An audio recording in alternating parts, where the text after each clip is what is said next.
Shadow Home Secretary is here with us. Good to see you. How does it feel to be on the opposite side of the chamber? It's weird, and particularly when you've recently been in government and having been Foreign Secretary, having been Home Secretary, having been in roles that very much drive the agenda when it comes to serving the British people. And I'm now in a very different job. My job now is to hold the government to account, to make sure they deliver. It is an incredibly important job. It will take a bit of getting used to, but I'm determined to do it properly, do it well. You know what I'm going to ask you, don't you? I do know what you're going to ask me. What are you going to say? Well, look, I've always believed you do the work you need to do in the order you need to do it. So the leadership staff, the details have just been announced. We know that Rishi is going to stay on until the autumn. We have a process over the summer. But at the moment, my work is to hold the government to account. We've got the King's Speech debate. I'll be leading the Home Affairs section of that for the opposition a little later on today. And the Labour Party have really dropped the ball. Their early decisions have been disastrous. So today, it is about doing my primary function, which is to hold the government to account. And what might happen in the near future, then, I'll make any announcements or decisions in the near future.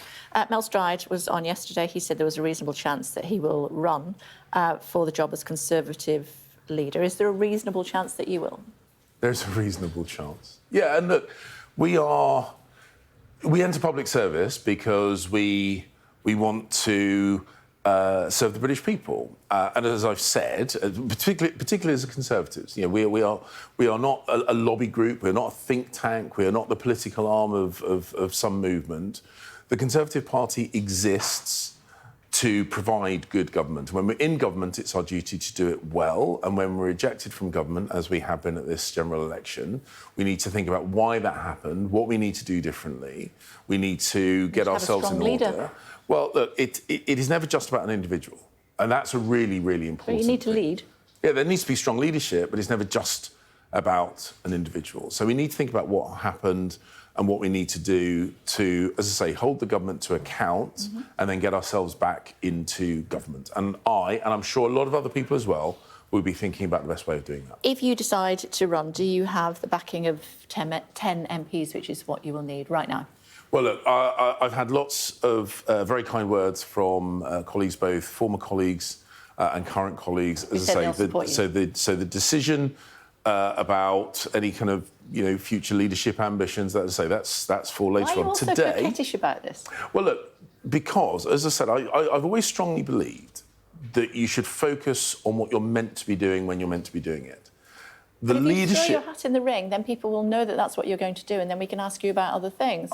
Well, the nominations don't open until tomorrow, so any announcements about that need to come after today's work. And for me, today's work is about holding the Home Secretary to account for the terrible first 2 weeks of decision-making that we've seen coming out of the Home Office. Suella Braverman saying the party risks becoming a collection of centrist cranks. Are you one of those? Well, look, in all the jobs that I've done in government, I have sought to deliver good government for the British people. So I don't... Towards the centre? No, I think that's...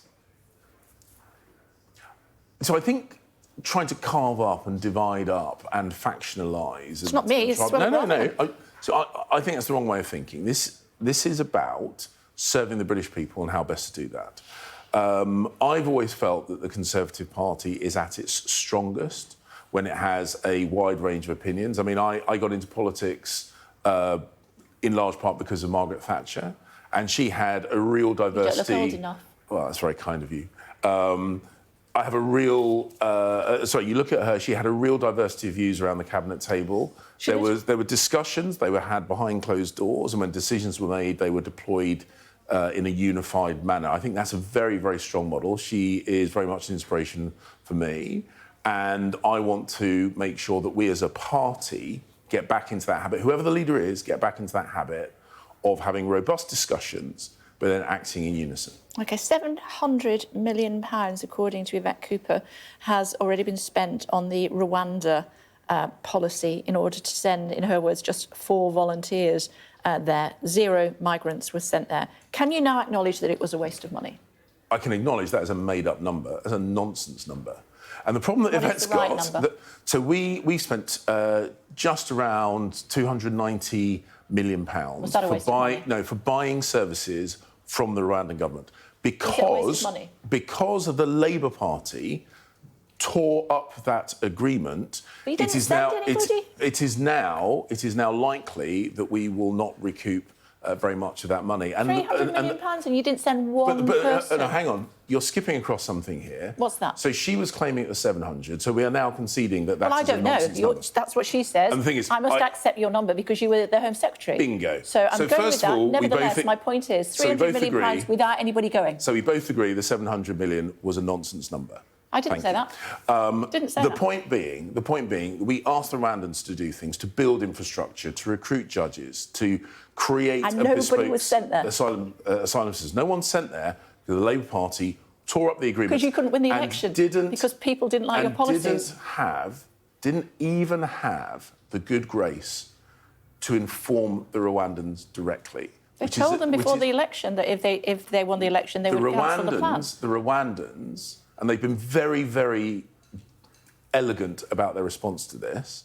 The Rwandans had to read about it. The Rwandans had to read about it in the British press. Now, the truth of the matter is that is a diplomatic discourtesy of the most appalling type and would never have happened if this agreement had been with a European country. I have no doubt about that. All it would have taken was the Home Secretary or the Foreign Secretary or the new Prime Minister just to pick up the phone to the Rwandan government and say, you will have seen that we intend to withdraw from this agreement. I am notifying you directly as a diplomatic courtesy. It would have been a 5-minute phone call, couldn't be bothered, not for weeks. And that is a gross discourtesy, and I think is something which the new government should apologise for. And in doing that, they've removed a deterrent, which the National Crime Agency said they needed. The numbers went up 35%. And they will go up even further. I have no doubt about this. So it wasn't much of a deterrent, was it? It was a deterrent. The Irish government have said that they received people coming into Ireland from the UK because they didn't want to go to Rwanda. The Telegraph interviewed people on the French coast who said that they were delaying their arrival because they didn't want to get sent to Rwanda. And they said, and I quote, and these are illegal migrants, that they were praying for a Labour government because they had heard the Labour government were going to remove the Rwanda They got their scheme. wish then, didn't they? They did, and so did the people smugglers. And the simple truth of the matter is the Labour government... You know that that's where the government is going to spend money on trying to find those people. The Labour government has sent a signal to the people smugglers that they are going to do less to maintain our borders. And senior officials know this. So they've tried to recruit a commander for their new border command, which replicates completely what the Small Boats Operational Command does. Neil Basu ruled himself out. General Stuart Skeets, senior official at Home Office, has resigned. So to lose one candidate, what was the Oscar Wilde quote? To lose one candidate could be seen as a misfortune. To lose 2 candidates looks like carelessness or indeed incompetence. How many ministers did you lose at the election? Well, the point is the British people, in a democratic process like ours, when the British people say they want a change of government, we have got to listen to that. But it's also incumbent on the incoming government not to do stupid stuff. And the Labour government has started off by sending a signal to the people smugglers that they are softening our border measures, and that will increase the number of people that arrives, increase the number of asylum hotels that we use, and sadly is also going to increase the number of people that die in the Channel. You are sounding like a Conservative Party leader. Well, that's very kind of you, but at the moment I'm the Conservative Shadow Home Secretary, and that's my job. And when will we know otherwise? Well, I think the timescale has been set out now. We'll have a new leader. We'll have a new leader in place by November. Nominations will be open tail end of this week, and I think we'll have a much clearer idea. By this time next week, I think we'll have a pretty good idea who the runners and riders are. But you're about the same as Mel Stride in that you're minded to stand. Today, I'm minded to hold the Labour government to account. And then tomorrow, you're minded to stand. Tomorrow's work is for tomorrow. OK, it's good to see you as always. Thanks very much indeed. Thanks a lot. So.